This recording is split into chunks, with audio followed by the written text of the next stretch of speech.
بسم اللہ الرحمن الرحیم۔ مجھے وہ آدمی یاد آتا ہے جس نے اپنے ماں باپ کو قتل کر دیا۔ جب اسے سزا سنائی جانے لگی تو اس نے اس بنا پر رحم کی درخواست کی کہ وہ یتیم ہے۔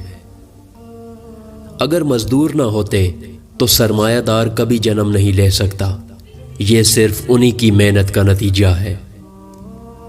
آزادی چھن جائے تو پھر تمہارے پاس کیا ہی رہ جاتا ہے۔ آزادی ایک ایسا لفظ ہے جس کی تعریف مشکل ہے۔ وہ حکومت جو عوام کی ہو، جسے عوام ہی چلائیں اور جو عوام ہی کی بہبود کے لیے ہو، وہ روئے زمین سے کبھی نابود نہیں ہوگی۔ محنت سرمایہ سے اعلیٰ و ارفع ہے اور اس سے بالکل آزاد ہے۔ سرمایہ تو خود محنت کا نتیجہ ہوتا ہے اور کبھی پیدا ہی نہ ہوتا اگر پہلے سے محنت کا وجود نہ ہوتا۔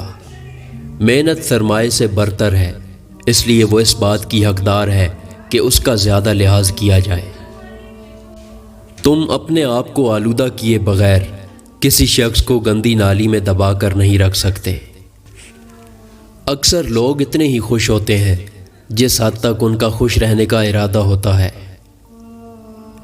گڈریا بھیڑ کو بھیڑیے کے پنجے سے چھڑاتا ہے، جس کے لیے بھیڑ اسے اپنا محسن سمجھتی ہے، لیکن بھیڑیا گڈریے کو برا بھلا کہتا ہے اور اسے اپنی آزادی پر حملہ قرار دیتا ہے۔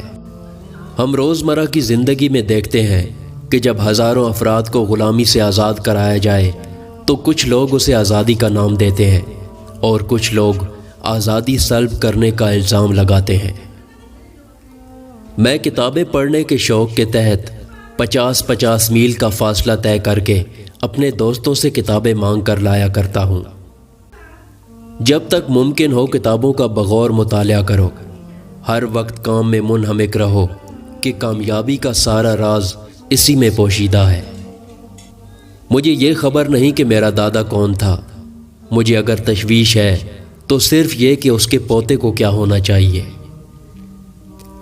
دنیا کی تاریخ میں کسی ایسے فلاسفر کا ریکارڈ موجود نہیں جو خوش رہا ہو۔ تم ایک شخص کو ہمیشہ دھوکے میں رکھ سکتے ہو۔ تم بہت سے آدمیوں کو کچھ عرصے کے لیے دھوکے میں رکھ سکتے ہو، لیکن تمام آدمیوں کو ہمیشہ کے لیے دھوکے میں نہیں رکھا جا سکتا۔